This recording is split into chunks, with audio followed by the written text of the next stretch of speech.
Insulin is the master fat-storing hormone. There is no other hormone that is going to make fat and store fat. The average woman comes in and in 6 weeks, she loses about 16 pounds. Men will lose the same. And it's so crazy how little you have to do when you get your insulin right. Candi Frazier, one of the most trusted fitness and nutrition coaches in the world. For the last 20 years, she has been helping people lose weight, regain their confidence, and build lasting lifestyle habits that truly stick. I was having terrible cellulite, horrible periods. My sex drive was tanking and I wasn't even 40 yet. So I knew something was desperately wrong with me, but nothing really worked for me. And then it was so effortless. I wasn't hungry all the time. My mood got so much better. Tip number 1 out of 10, cut the carbs. Cut the carbs, absolutely. That is the first thing. I would tell people to just go strict carnivore for an entire month. Not only are they gonna get their insulin levels balanced, they're also going to sleep better, have sex better, their skin is gonna get better, they're just going to look better. Tell me your thoughts, yes or no. Steak. Yes. Eggs. Yes. Sardines. Yes. Bacon.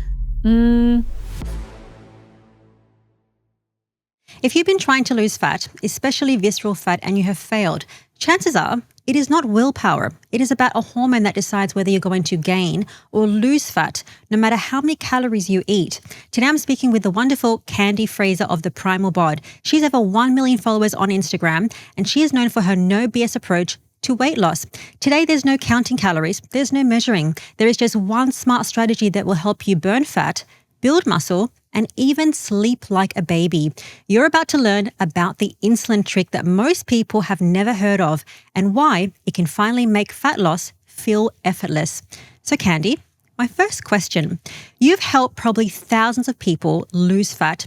If somebody is just watching this and they follow this strategy, can they really lose up to 20 pounds in just 6 weeks? Absolutely. I see it all the time. That's why the promise is the promise. So on average, the average woman comes in and in 6 weeks, she loses about 16 pounds. We've had more, it depends on kind of the person, what's going on in their body, but we see it over and over again. Very exciting. Now, you mentioned women. Is that men as well? Can they also lose a little weight following what we're going to talk about? Yeah, men will lose the same. And sometimes men, it's easier for them a lot of times to lose. But again, it depends on how much they have to lose, what state their body's in at the time. So yeah, it's different. But on average, 16 pounds in 6 weeks, that's pretty good. That's a lot of weight. That is a lot of weight. And just to ask, what type of weight or fat are we talking about? Visceral fat, stubborn fat, these jiggly fat that women don't love? What kind of fat is it? That's a really good question, Rena. I like to think that it starts off with visceral fat. The body, that's the most deadly fat. The body will want to burn that away first. I know you've had Dr. Sean on your show before, and he talks about the heart fat. Dr. Sean's actually a very dear friend of mine. The heart fat is like the first fat to usually go when someone starts going carnivore or very low carb and they get into ketosis. It's the heart fat that goes first, and then the visceral fat, and then the deep subcutaneous fat will follow later. Now, most women want to see that deep subcutaneous fat go away, and I think a lot of guys do too. But what happens when they get into that state of ketosis is, up to their body. It's really up to what their body is burning. So I see women lose it pretty much evenly all over. I think that, the inches, when you measure, you can really see that, that it's going away in the belly, but it's also going away in the hips or the thighs and the arms. We see dramatic changes in their faces. Their faces really change as they start going through. They start looking younger, like the younger version of themselves. So it just goes everywhere. It's fat. It's going to leave the body eventually. Absolutely. So exciting. Okay.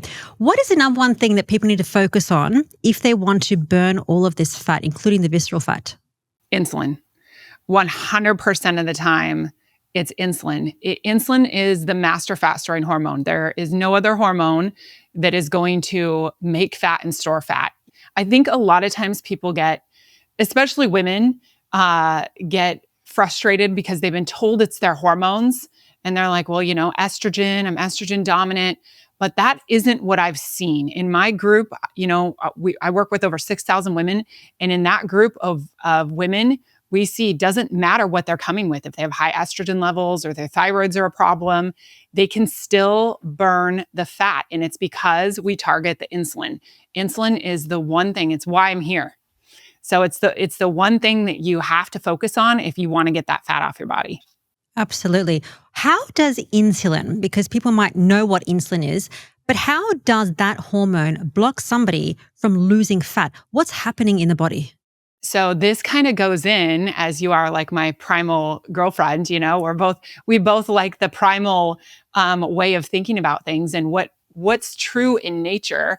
And what is true in nature is that we had these big adaptations in our biology and in our DNA to help us to survive being on planet Earth. Things weren't always easy for us humans, and they're easy now, but they weren't. And one of the things we adapted to was to be able to really easily store fat, and that's through insulin. And I think that, a lot of people don't realize, they just think that they can work off, this sugar that they eat, and they can go to the gym and do whatever, but that's not the case. A cupcake produces way more sugar than the same amount of calories in steak. And so, you're looking at the big picture, which is, I think I'm getting a little off track here, but center me back, Rena, which is insulin. It's insulin all the time. If you can figure out how your insulin works and how much insulin you're producing, you can get into the fat. Absolutely. I think that people, when they are thinking about, I want to lose fat and I've tried every diet. I know, Candi, that you've tried many diets. So on your Instagram, how many diets have you tried so that people can understand that, oh my God, I'm like Candi. I'm no different to her. Oh man, I've done everything. I did, way back in the day, it was the fat-free diet. Back in high school, we would eat turkey fat-free subs at Subway with mustard and turkey on them and lettuce, so I did the fat-free thing. Then I switched over to the Atkins thing. That was way back in the day too. So I did high fat, high, protein.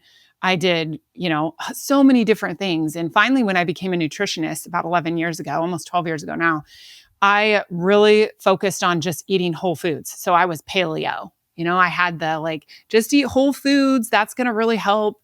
And it did help people, when they cut out the processed stuff and all the seed oils and all the crap and toxins, they did feel better, but it really never helped anybody lose weight. And that's what I experienced in my own body. I was, having lipedema and terrible cellulite and horrible periods, really bad with the hormones. My sex drive was tanking and I wasn't even 40 yet.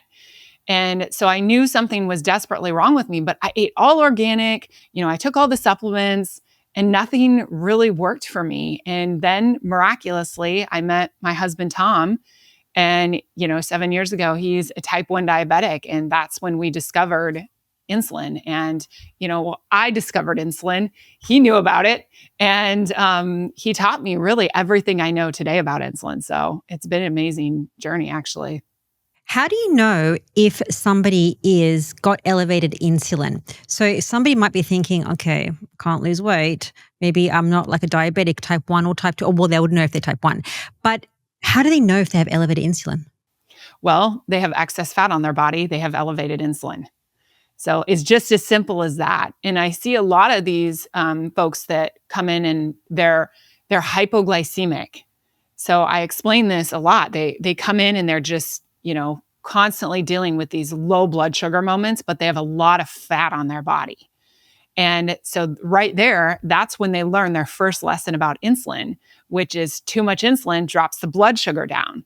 So a lot of people don't understand why they're experiencing their hypoglycemia, and it's because they're overproducing insulin. And the reason the body does that is a defense mechanism. It's really not natural for us to have high blood sugar for long periods of time. And so the body wants to get all the sugar out of the blood because it's hard on our organs. As most people know, if they've had their A1C checked, the doctors want you to keep your A1C below a specific range for a reason, because having sticky blood is not good for your organs, specifically your kidneys and nervous system, your liver, all those filters. And so when they have this hypoglycemia, they don't understand it because they have a lot of fat on their body, but their blood sugar's dropping. Like they need to eat a lot. They need to eat more often because they feel really crummy. And so I tell them, this is what happens when you have a lot of fat on your body. You're great at producing insulin. But then what happens is they're great at producing insulin and their body is working and it is taking all that sugar in their blood that they're eating and it's transforming it into fat. But eventually, Rena, what happens? The system breaks and they develop insulin resistance. So they've had too much insulin for too long, and then their bodies fight back. They can't tolerate it anymore. So their body starts developing this resistance to the insulin because they've produced too much of it. And that's where they develop insulin resistance. And then if they keep going, it's, the label of type 2 diabetes. So I believe this is where all of our ill health is stemming from, is these metabolic dysfunctions. And yeah, people say, well, we live much longer. Of course we live longer. We have Western medicine. When we were primal living, if we broke our leg, we were toast. We were dead. We didn't have antibiotics and doctors and nurses, to help us put it back together. We would develop infection and we were dead. So we died from wars. We killed each other a lot. There was infant mortality, and all of that brought the, average lifespan down. But now we're dying of these really decrepit diseases, Alzheimer's, cancer. All of this is metabolic dysfunction within the cell. And if you look at all the research, there's tons of research out there on it. I mean, it's only blatantly obvious. This stuff has shifted since we started eating all of these highly processed, selectively bred plants. And we moved away from our true food, which is meat. And that's when we started developing ill health, chronic disease, and, to put it blatantly honest, just terrible physical appearance. I mean, look at us. We don't look healthy. We look really sad and pathetic. Yes. I mean, every single metabolic disease, including mental health disorders, mood problems, how people behave every day, is coming down to the things that we eat. That goes to my next question, Candi. What do you think is the worst things that people are doing or eating every day that is causing elevated insulin and not making them lose fat? So I would say the regular people that are just out there, bread, pasta, those are big ones, potatoes, those will rise your blood sugar up just like a cupcake. And we learned this by, my husband being type 1 diabetic. So a lot of people think that they're health foods, sweet potatoes, protein drinks, their maple syrup, chia seed pudding in the fridge, or their overnight oats, that they think is really health food because they saw it on Instagram and they think, that's what they've been told. This is going to make me healthy. The food pyramid wants you to believe that, you got to eat your 8 servings of grains or however many it is, 10 or 11. And so they think these foods are healthy, but in the body, it acts no different than Haagen-Dazs ice cream. So they're eating these foods that they consider health foods, and they're like, why can't I get thin? I'm going to the gym. I'm putting on some muscle, but I've got all this fat over my muscle, and I'm just getting bigger and more plump. And, it's frustrating for people in my situation because I was that girl. I was that exact girl. I was vegan for 7 years. I ate all the sweet potatoes and all the junky processed, vegan crackers and hummus. And I was so bloated. I worked out constantly and I was bloated, fatigued, had all this fat over my muscle, the cellulite, and I couldn't figure it out. So it breaks my heart to see them struggle like that because they believe they're being healthy. They believe their protein shake is the healthy thing to do in the morning. And it's just not. What about almonds and almond milk? Oh man, if I could take back one thing about my food history, it would be almond milk. Oh, the amount of almond milk I consumed as a vegan. Man, yeah, no, it is not a health food at all. It's actually the opposite. And I'm sure you had Sally Norton on, if you hear Sally talk, you won't touch almond milk with a 10-foot pole forget about it. It's loaded with oxalate. It is loaded with all kinds of pesticides usually. Almonds are one of the most heavily sprayed plants there are out there. And almonds were very, very toxic to humans until humans started messing around with the plant and selectively bred it to be, not to be toxic, but it's still toxic. I think it was 50 wild almonds, or no, I think it's even under 50, would kill a full-grown man, wild almonds, because they're so high in cyanide.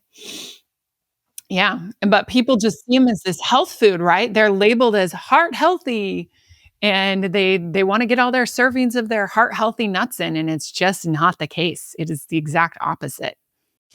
Yeah, I think this would explain why people focus on, maybe whole grain bread and like chia pudding and almond milk and smoothies in the morning. And you see that so much on Instagram. I'm not an Instagram person, but you do see it a lot on there. And that would explain why people cannot lose weight. Question for you: how often and how much do you exercise to have your body? Oh man, I'm pretty lazy right now. We're actually getting a gym built in our house, which is super exciting because we need to start lifting some weights. My gym right now is pathetic. So I walk with my weighted vest, and I usually walk for anywhere from 10,000 to 15,000 steps a day. Sometimes I do more. And I'll do I do squat a lot. I do a lot of squats. I do a primal squat. I try to hang from our pull-up bar. I try to do pull-ups. I'm not really good at them. Um, so I'm pretty freaking lazy. And I think it's awesome that I can feel this good in my body and my movement is so minimal. I do sprint, but I probably sprint 3 times a week. And, it literally takes me 5 minutes to get my sprints in. It's so crazy how little you have to do when you get your insulin right. Absolutely. That's when you get your insulin right. You do less, but more of the right things, and you have an amazing body, as we can see. How old are you, by the way, Candi? I hope that I can ask that question. I'm sorry. Yes, no, totally. I'm 45. I'll be 46 in March. So I've had 3 boys, and I had them when I was young, but I feel better now than I did when I was in my 20s, for sure. Amazing. As a fellow, I'm 42, so I'm like not far from you. But when you get these things right, the magic just happens. Last question before we get into the insulin trick that's going to help people lose fat. How do you know that it's not about calories? And there is proof. What is the proof that it's about insulin and not calories? Yes. Well, this is amazing. So my husband, when we started figuring out what we needed to do to keep his blood sugar balanced, because when Tom and I met, I was feeding him all these yummy paleo foods that were like these date and nut, like pastry treats, all this like paleo, maple syrup and honey and stuff. And he was eating them because he's a guy and he just was like, yeah, my wife's feeding me all this good food. I'm going to eat it. But his blood sugar was really bad. And so, it scared me a lot because he would have to give himself a lot of insulin. And when type 1 diabetics have to give themselves a lot of insulin, then you're basically just watching the clock, waiting for that insulin to kick in. And once it does, it's going to drop like a rock. And then you're going to face the low. So if you've ever watched the movie Steel Magnolias, I don't know if you've seen it, Raina, but in the movie, Julia Roberts is one of the main actresses. She has type 1 diabetes. And in the movie, she gets a low in a hair salon. And her mom's there with her and she's shaking. It's really dramatic. She's sweating. And they give her orange juice and give her some candy to suck on to bring her blood sugar back up. And I remember when I watched that movie years ago before I met Tom, I thought that must be terrifying. I never want to have to deal with that. That's so scary. Then, fast forward, I meet Tom and that was happening. It was scary, not to that extreme, but it was scary for me. And, Tom didn't like it either. It's not fun for him. So we decided that we were going to live our lives in complete direction towards keeping his blood sugar nice and low so he didn't have to overcorrect with insulin and stable. And so he taught me what we needed to do that. And as we did that, I did it with him. I wanted to help him. I wanted to help support him with this. And so I ate just like he ate. I moved just like he moved so that he didn't have to do it by himself. And it was amazing what happened, because after about 6 weeks, I dropped 13 pounds. It was so effortless. And I felt so much better. I was sleeping through the night. My skin improved. My mood got so much better. I wasn't hungry all the time. I could go hours without eating. So I felt just incredible. And so, I was like, this is what we got to do. We got to focus on insulin. People need to understand and know about insulin. I'm sorry, I got off track again. Now, as Candi mentions, insulin is key, not just for losing weight, but for our overall better health. And by health, I not only mean our physical body, but our mental and our emotional well-being. Things like how we feel every day, our mood, and even our thoughts. And I know this because I used to live in my head.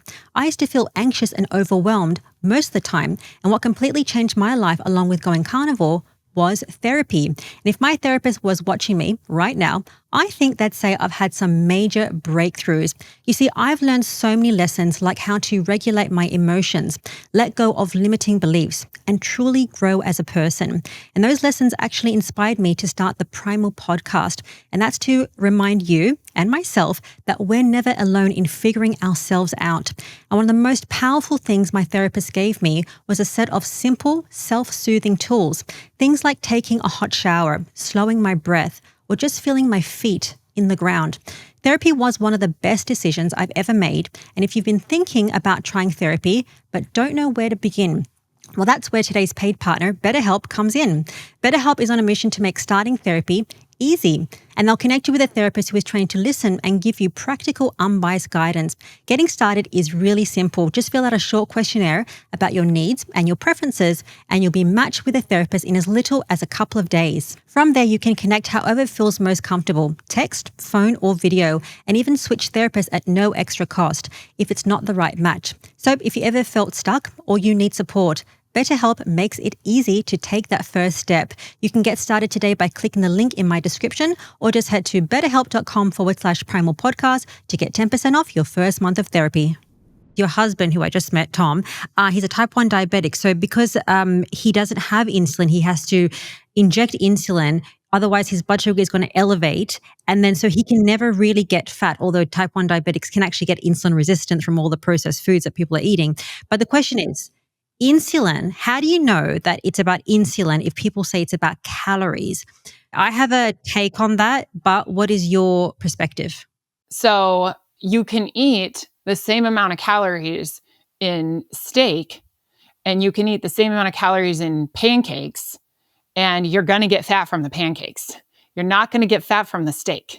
The steak isn't going to make you fat. The pancakes are going to make you fat. And it's just, go try it. To anybody who wants to really figure out how insulin works, try that. You can eat a bunch of calories in a certain amount of food, and then you eat a bunch of calories in a certain amount of meat, and you will see right away that you're not retaining water, the inflammation goes away. I mean, within the first week, you start feeling better. Weight comes off, you're sleeping through the night, everything will change.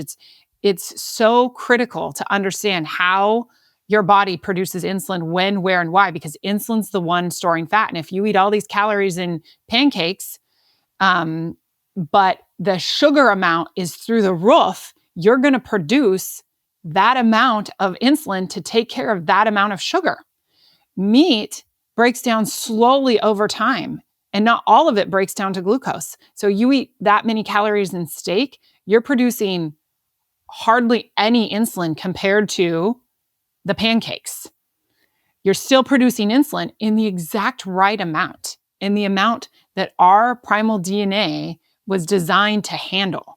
Our bodies were never designed to deal with the copious amounts of carbs that we eat. They were never designed that way. It makes sense. I've spoken to the likes of Dr. Jason Fung. I've also spoken to people that are not in the ketogenic realm, and they do talk about calories. But my take on it is that the hormones come first, because if you overeat something, it's the hormones that kick in to tell you, are you full? Are you hungry? And then if you eat the right foods, your volume of food tends to regulate by itself, which they term calories. I don't know why they say calories, because the calories does not make sense when it comes to a human body, but actually both make sense. But if you eat the right thing, you stop feeling full. I can't tell you how many people have done carnivore the way that we're talking about the way of eating. They say, I feel full for the first time. I'm like, yeah, because you're eating a fatty piece of steak, not that white bread or not that chia pudding. Anyways. Exactly. I love it, Rena. I love your theory on that. That's an amazing theory. It's hormonal driven, but they don't understand the hormone, insulin. Insulin makes you hungry.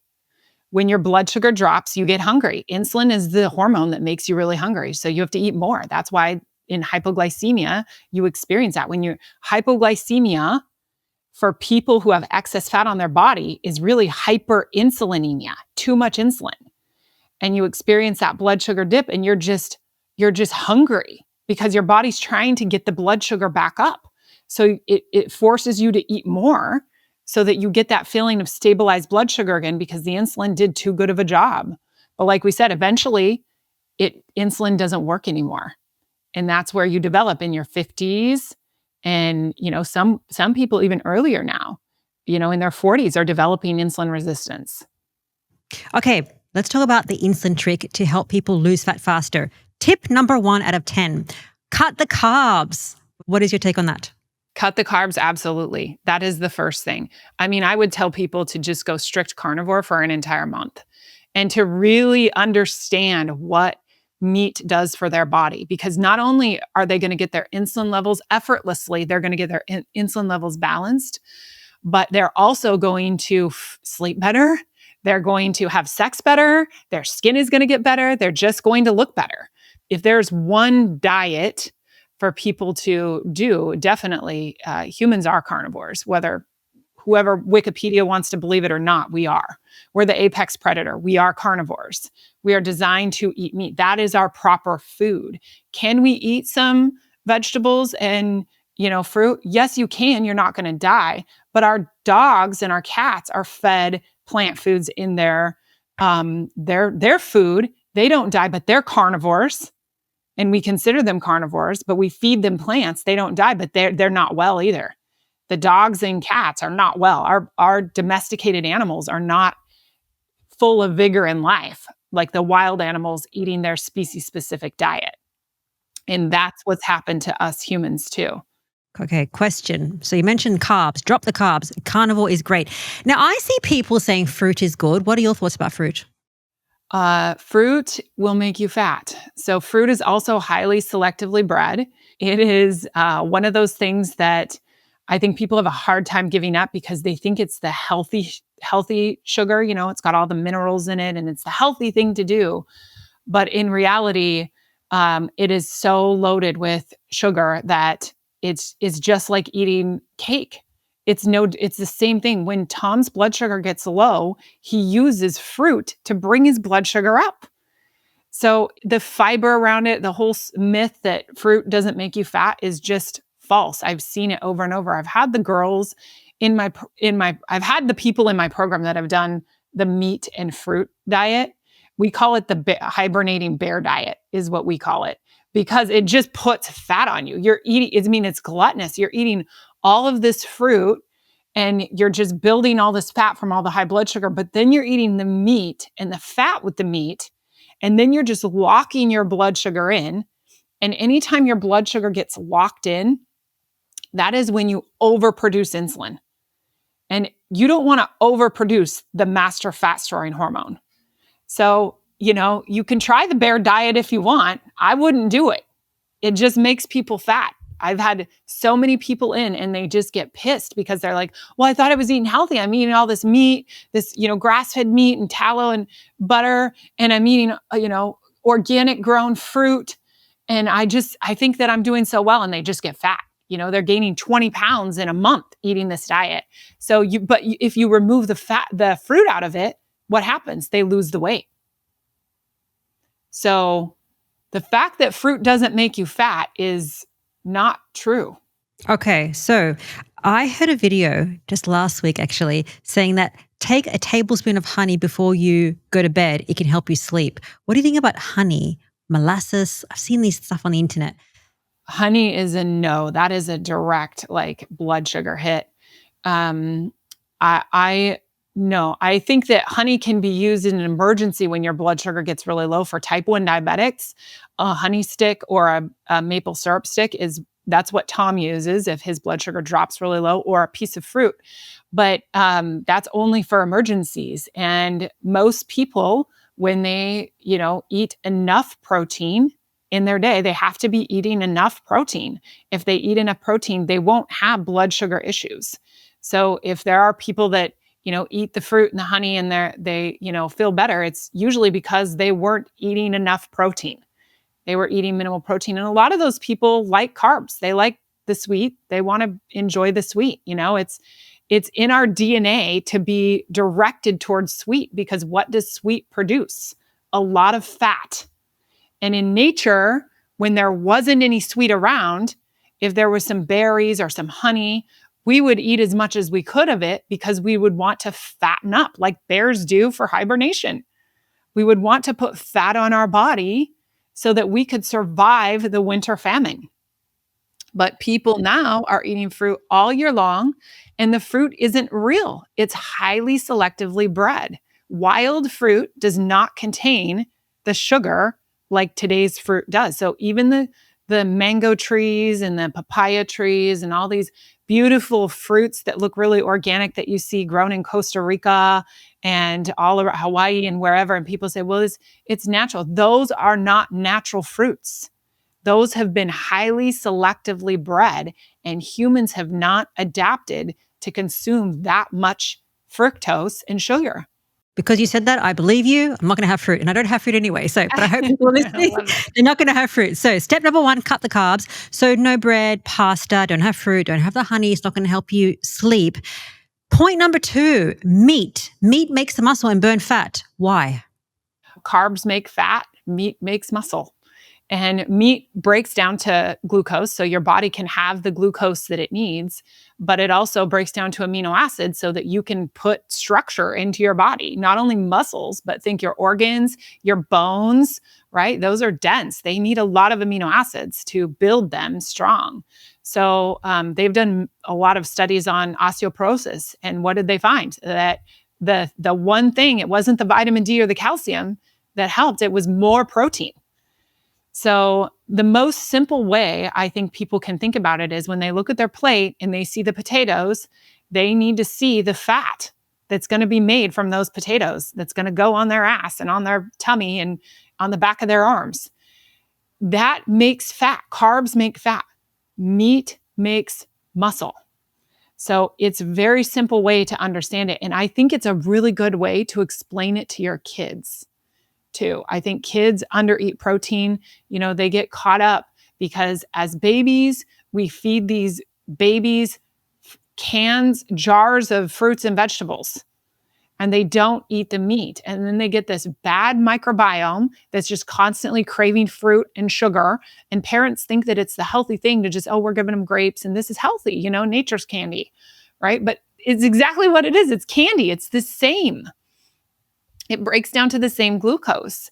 And so these little growing brains need this protein and they're not getting it. They're deprived from it.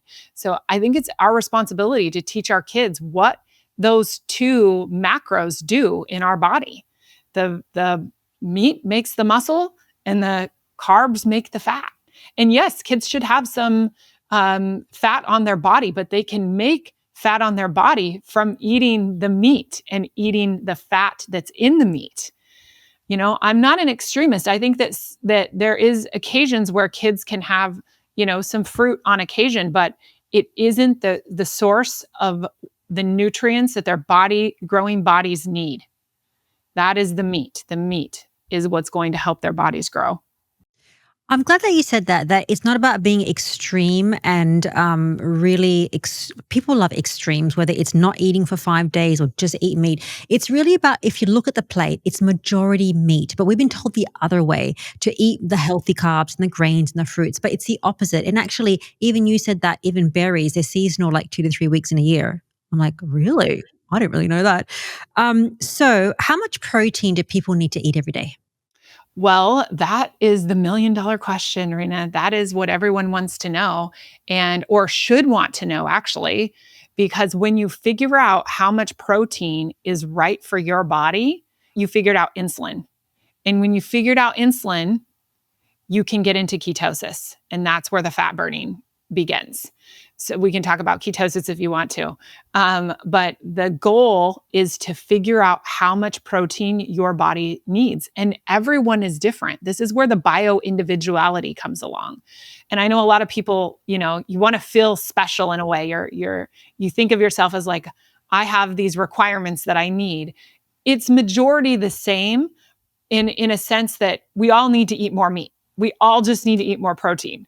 But what it really looks like to get your insulin figured out is figuring out how much your fuel system needs. I like to explain it like a car. So I tell all my members, your body is like a car, and you have this fuel system, and your body is going to run on glucose and ketones. That's your fuel. That's your gas. And you want to run on both of them at the same time. And if you can do that, you find metabolic nirvana, really. You find the perfect place to be. That's where our ancestors were, burning glucose and ketones at the same time. But if you get too high on your glucose, you can't burn ketones for fuel.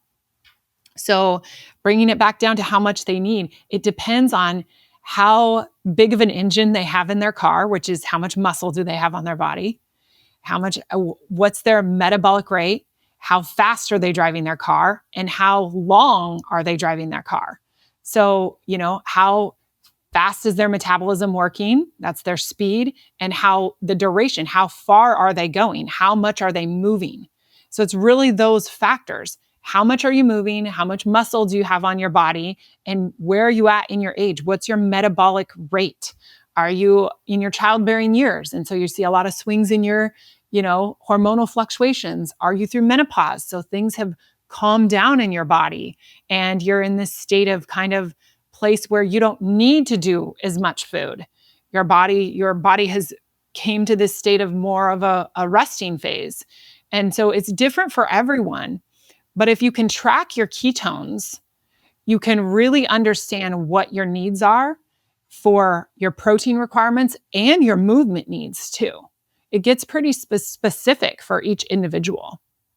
What about minimums? Like, what is a number that somebody, on average, let's just say somebody is our age or maybe in their 50s, hopefully they're a bit active, they have a little bit of muscle, what's a minimum protein number so that people have an idea? Well, I think that, minimum 120 grams. Some girls need less depending on their height too. I found a lot of people, that are, below 5'4", they just need less. They're just shorter. So I would say 120 grams is a good amount for most people, at a minimum. But, Rena, I can eat anywhere from 200 to 250 grams of protein a day. No problem. Easily. Oh my God. I feel like we're the same. I can as well. And is that bad for us if we eat that much protein? Hey, you know what I go on? How I feel. I feel amazing. I feel so good. So I can't, I follow some research and I understand it and I read it and I take it into consideration, but I don't let it dictate me. What dictates me is how I feel, how well I'm doing, how much of visceral fat I have. That also dictates me. So those are the things that guide me, and I feel amazing when I eat 200, 250 grams of protein a day. Now, I don't eat every day of the week. I don't eat for 2 days of the week. I fast. So I think that some of the fuel there is getting, pushed into those days. So I feel that this is what's right for me because it's the best I've ever felt. So that's why I just keep doing it. Okay, makes sense. Just to clarify, I don't eat 250 grams of protein. I eat the higher end, and for me, that's like 130, 140. Sometimes I can do 150 grams, and sometimes I think that might be a little bit high. But if you're active, and depending on the next point, which is fat, where that fat number is, it will depend on how your energy is. So with fat, this is a lever that people have to pull in terms of how much fat or extra fat that they eat. What do you have to say about how much fat people should eat if they're carnivore and if they want to get into ketosis? Yes. So this is a big one that I think a lot of the carnivores struggle with is their fat intake.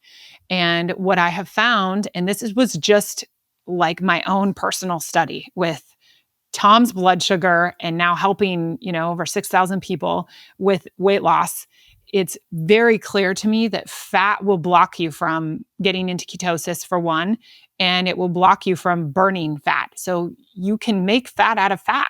And this is where the whole fat-free diet craze came in, is because, the anatomy and physiology is perfectly clear. You can make fat from fat.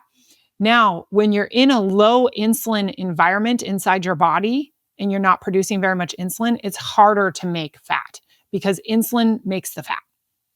But there is a little bit of glucose in fat, even the fat that you're eating. There's a little bit of glucose in the meat that you're eating and the fat.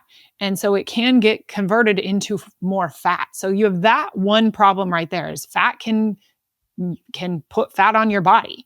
The other problem is when you eat protein and fat together in high amounts. So high amounts of fat, like a ribeye, for example, and you're eating ribeyes day in, day out with butter on them. What's happening is the meat is breaking down to glucose slowly over time through gluconeogenesis. And that meat will start to raise your blood sugar up. But saturated fat slows the absorption of insulin. So when you have that fat on the ribeye with the butter and the steak, when you eat that together, what's happening is slowly your blood sugar is raising from the meat, nice and slow and steady. It's not a peak, but it does raise. But you have so much fat behind that meat that it gets into your blood and it slows the absorption of insulin. And anytime you slow the absorption of insulin, your blood sugar stays higher. So your body tries to produce more insulin. And the reason we figured this out is because if Tom eats a ribeye, my husband Tom, who doesn't produce insulin, he has to give himself insulin.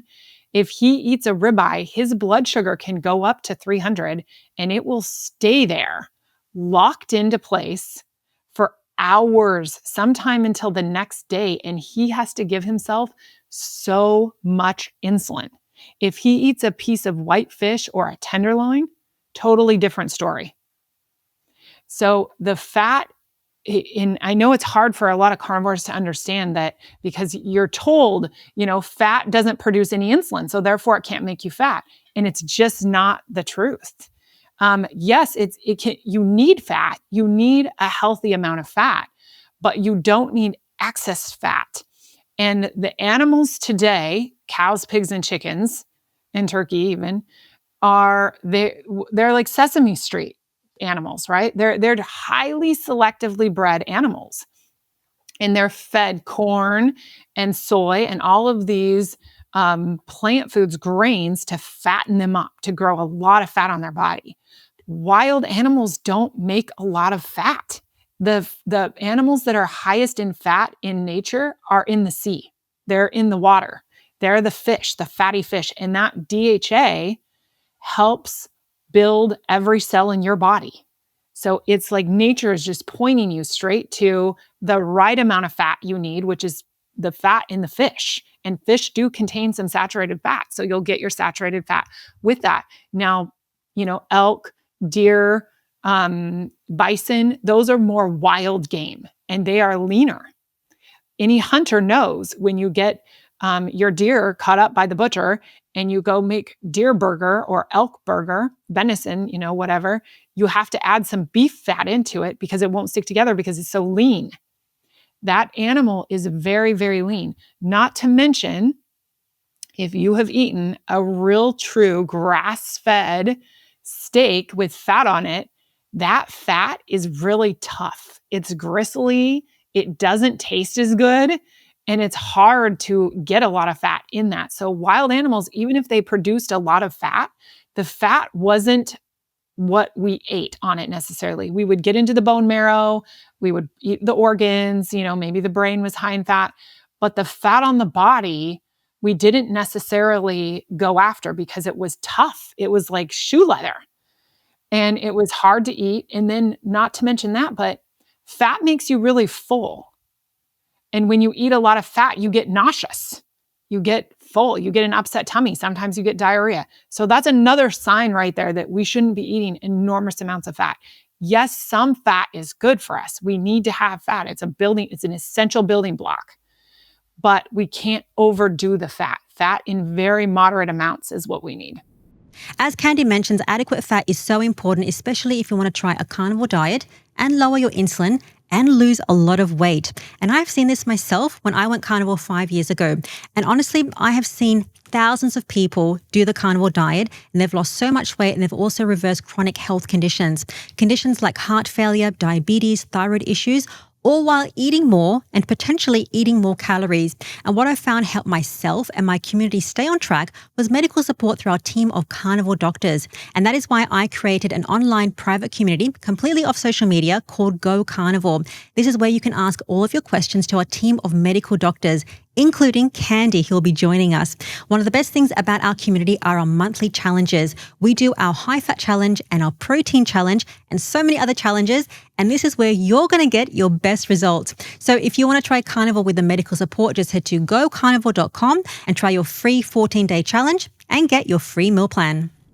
Okay, let me clarify that for my audience. So you're not anti-fat and low-fat by any means, because when you go carnivore or go primal, it is by minimum around 60% fat, by minimum usually, like when you think about macros. So you're not anti-fat, but you see some people, when they especially go to a carnivore or zero-carb diet, they will lean on more fat, and it could just be for physical fullness, emotional fullness, and just that transition process. So we're not talking about that, because I do agree with you and understand where you're coming from.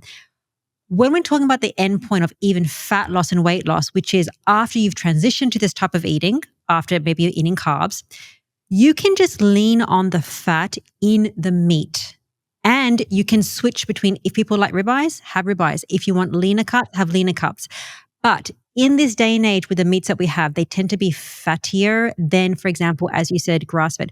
I hope that makes sense to people, because we're pro-fat and fat is good for you. But you don't need to eat a stick of butter. Right. Exactly. That's exactly it. And that stick of butter isn't going to help you lose the weight either. And just to preface it, if somebody's eating a stick of butter and they say, hey, Candi, hey, Rena, I'm doing great. Good for you. Be amazing and eat that stick of butter. But most people are going to do really well. And think of Dr. Ken Berry, Dr. Sean Baker, Dr. Anthony Chafee. They primarily eat the meat and even some organ meats from time to time. Now, point number 4, fasting. You do a 48-hour fast. What do you eat during that fast? Absolutely nothing. Nothing. Just water. It's just a strict. I will drink a little fermented pickle brine or sauerkraut brine just to get the microbes in. If I'm craving some salt, I'll drink the brine, and it just takes it right away. That's mostly what people face when they're doing fasting, is they go low salt and then they get hungry. If you can just drink water and take in a little salt through, I like the fermented pickle brine because you're getting good microbes in your gut. Then you're good. So yes, we just do water and couple little sips of the fermented pickle brine, and we're good to go. 48 hours every week. Okay, if somebody doesn't want to do 48 hours, maybe eating fewer times, so to lower insulin, eating 2 to 3 times a day and no snacks, would that be a good starting point?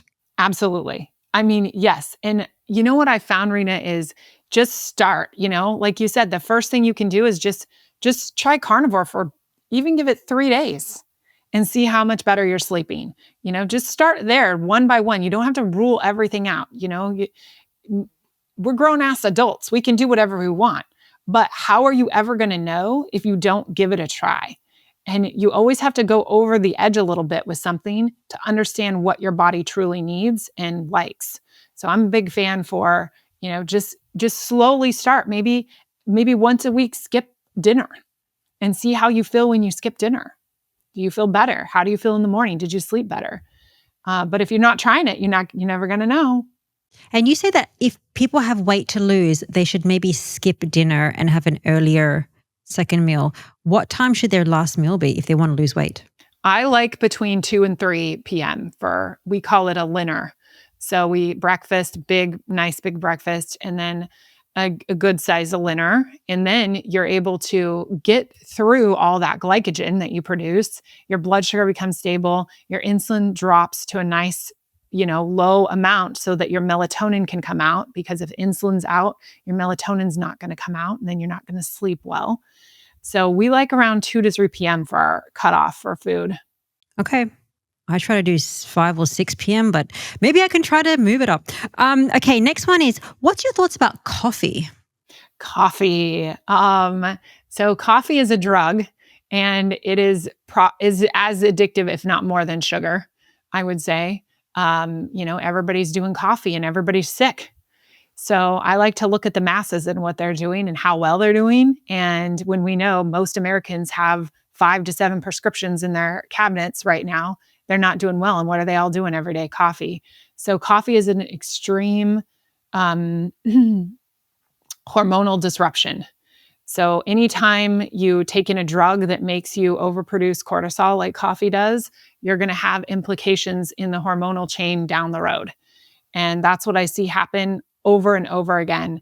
The talk about, oh, we'll fix your hormones with HRT. Well, our ancestors never had HRT, but our ancestors didn't have coffee either. Coffee is a fairly new thing, like, the same as agriculture. A lot of people think, oh, oatmeal is an ancient grain. It's not. It's a fairly new thing when you consider the big grand scheme of how long Homo sapiens have been here. So coffee is the same thing. And I think that the biggest thing people should try first is cutting out their coffee. If they have hormonal disruptions and things going on and their doctors are telling them to go on HRT or their low T or whatever it is, man, it's as simple as quit the coffee. But I get so much hate for it because people are so addicted. It's like telling heroin addicts to give up their heroin. So that's where I'm at with the coffee thing. It's another one of those things where you have to just go off of it, give your body the space to heal, and see what happens. So that goes to the next tip, which is how to get more energy to burn fat in the morning if you don't have coffee. So if somebody doesn't have coffee in the morning, how do they get energy? The question should be, why do you need energy that's over the top? Why do you need your inner metronome to be spinning at Mach speed? Why can't you wake up in a nice, restful state? So a lot of girls experience when they go off coffee, their sex drives come back and they feel calm. They have this sense of calmness that comes over them and happiness. And it's because they're not experiencing that fight or flight.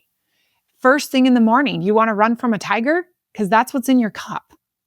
Is your body is running from a tiger. Every time you have a cup of coffee, it is running from a tiger. So you want to feel that way for most of your day because coffee lasts a good 4 to 8 hours in your system.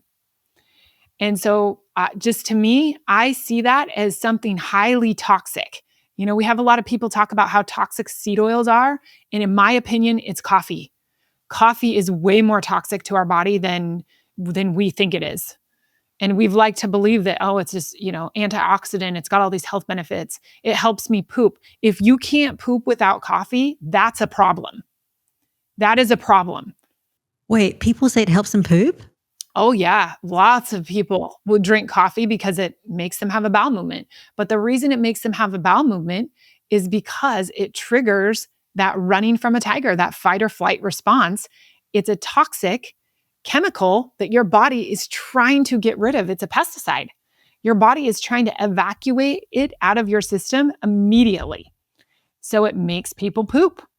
Well, I have one coffee in the morning because it's just my ritual. And people say, oh, they like to wake up. And I do the same thing, look outside, have the coffee. But I have one cup, but I need to kind of quit coffee, I think.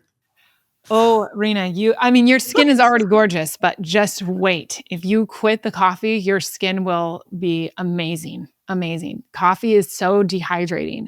Not only that, it's highly acidic. So it leaches all those really good, calcium and magnesium, potassium. It leaches everything out of our system. And as carnivores or as people that eat mostly meat, you don't want to be doing that because you're getting, your mineral sources are lower, but that's okay that they're lower because you're not overproducing insulin. But you don't want to throw the coffee on top of that and leach everything out. You want to be able to live in a good, nice, stable pH, and coffee throws that all off. So we notice that when people stop drinking coffee, that redness around their nose, around their face, that goes away. Sometimes when you have coffee and you notice that you're fine, but when you take it away, you notice that was causing me a bit of jittery. I wasn't feeling so good. So, even if and the thing about fat loss, which, people say that caffeine can blunt your appetite and it helps with fat loss.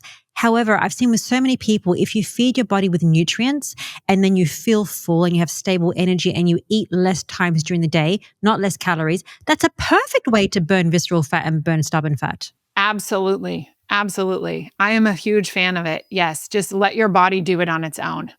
Okay, perfect. Second to last tip, movement and exercise. What do you have to do to burn the fat as fast as possible?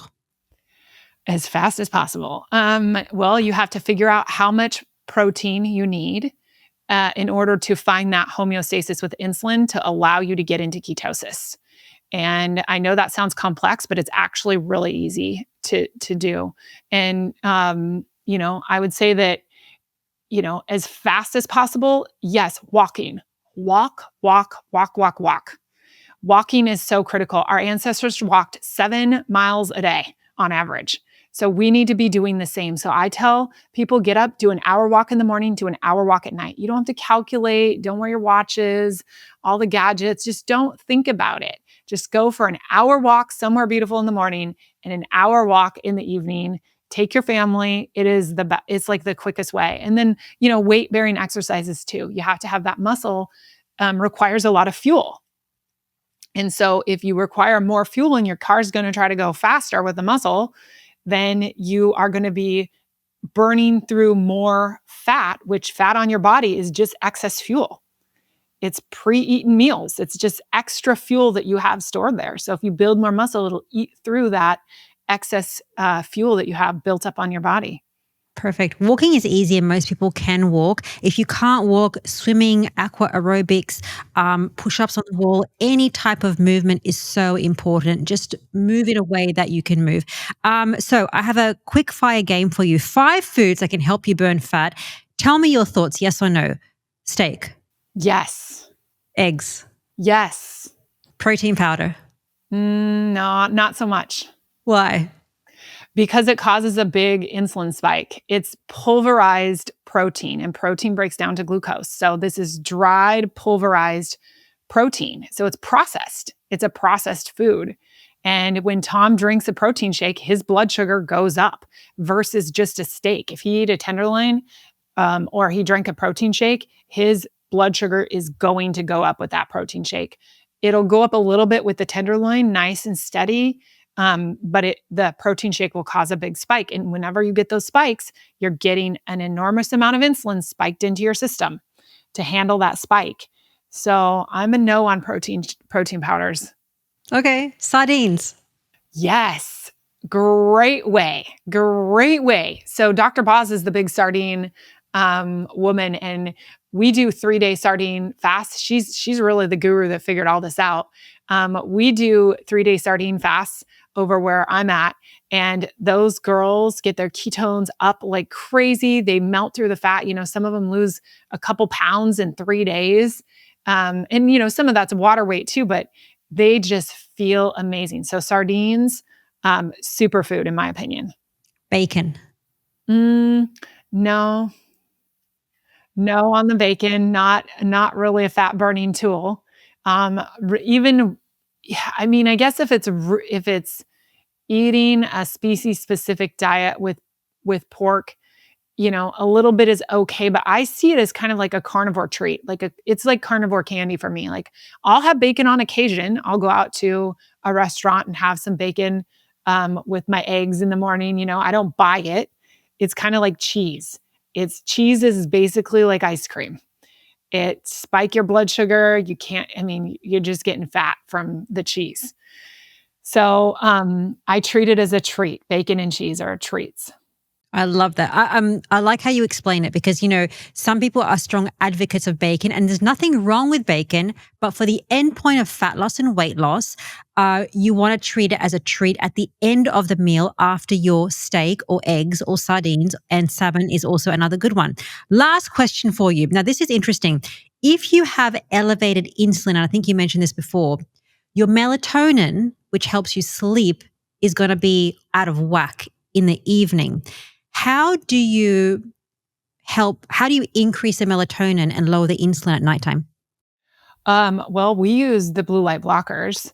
We don't eat past 2, so that's the insulin's taken care of. We go for an evening walk, so we flush out any of that, immediate glycogen that comes out when you walk. And so you're going into the evening in a state of, um, uh, where your body has been through all the sugar through the day, you've metabolized everything, and your insulin is nice and low in balance where it should be. And then you don't turn on your lights, you don't turn on your blue lit screen. And if you do, you put on the blue light blockers. So that is what we use. You'll see me wearing them in my Zooms when we are in a place where it's dark. Usually I do my Zooms, at night or whatever. It's dark. I put on those blue light blockers, and that helps tremendously because the light will block you from producing melatonin, just like insulin blocks you from producing it.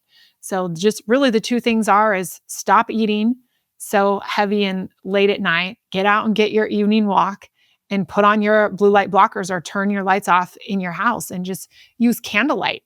We use candlelight in the evenings, just a natural beeswax candle, and we turn on the candles and it's perfect.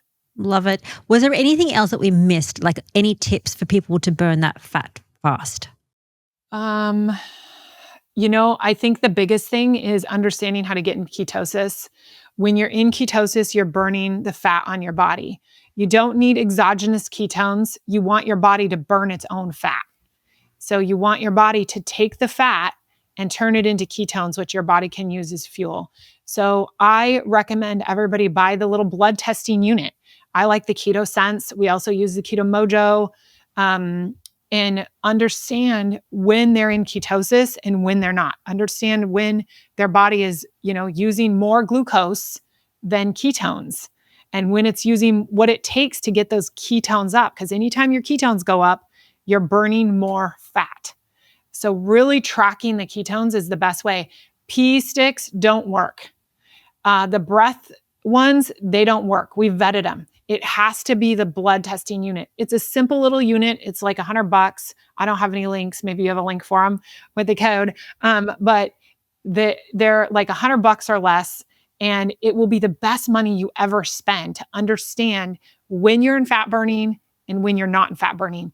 And all humans should be at burning glucose and fat at the same time. So those ketones, if you want to always stay in a state of ketosis, humans should be around 0.3 to 0.8 for their ketones, just regular with no fat to burn. You have fat to burn, you want them to go higher. So, but if you start going too high on your ketones, you bear the risk of eating away at your muscle, because the more fat you're burning is a sign that your body is really low on glucose and glycogen. And so your body's going to start eating away at its muscle to provide your body with the source of glucose that it needs. So it's a complex little tricky thing to figure out. But once you do, like I said, metabolic nirvana. But tracking the ketones is such an important part. Okay. How high is too high?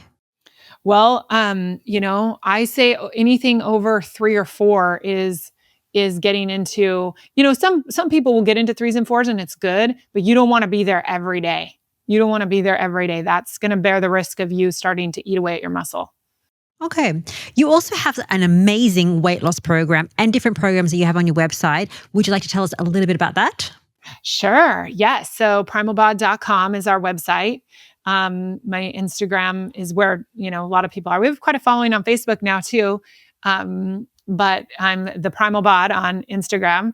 And we do weight loss. That's what I specialize in. After I figured out insulin with Tom, and I realized that everyone could benefit from this, we took it to the masses. And so we offer a 12-week course, and you come in and I teach you about insulin. I teach you about ketosis. We like to think of it like a study group, where you're understanding and learning exactly what your body needs for fuel. And we have guides, we have, homework every week, which is what they're going to be doing. They don't have to write essays, but we help support them through this comprehensive learning process of understanding what their body actually needs for protein requirements, for movement, and how to burn that fat, but also retain and build the muscle, because that's really important. We need to have muscle. So we target a lot of women that are 40 through 60 is really my demographic. But I have a lot of young girls right now in my program. We help men. We have a men's program. So we're just helping as many people as we can to help them to get the weight off. They always feel better. And my big goal is to get them all in bikinis, get them looking sexy on the beach. I can't imagine people like, I don't want to be in a bikini. What would be, maybe if you could think of, your biggest success story of somebody that you're just like, oh my God, they've just transformed their life and their weight loss transformation? Man, I guess I would have to say that Connie comes to mind. Connie, she started with me a couple years ago, and she's just such a beautiful, sweet person. She was a school teacher, so she's retired now, but she had a massive heart attack, the Widowmaker heart attack, they call him. And she was in desperate need of help. She had a bunch of stents put in, and she felt terrible. She was overweight in the obese category. She felt terrible, and she knew she had to do something. And so she heard me talking on Instagram. She joins Primal Bod, and it completely transformed her life. And she's just such a big advocate. Like I said, she's an angel. She's the sweetest person, but it completely changed her life. And she can't stop talking about it. Her story is phenomenal. I love Connie to pieces, but she feels amazing. All her symptoms gone. The medications go away. She doesn't have to worry anymore. And she's doing great. She's doing remarkable. So I love that. I love success stories. Anyone that can say that, Connie or anyone else that we can help, is amazing. I'll leave all the links in the show notes so that people can find you. And if we can just do the insulin trick, get it down, people can just transform their health. Candi, thank you so much for your time. Thank you, Rena. It was a pleasure. Thank you for joining me today's episode with Candi Frazier. If you love this episode, check out this one with Dr. Eric Berg. It's all about how to burn visceral fat and how to lose weight the right way. Thank you for your interest in root cause healing, and I'll see you next week.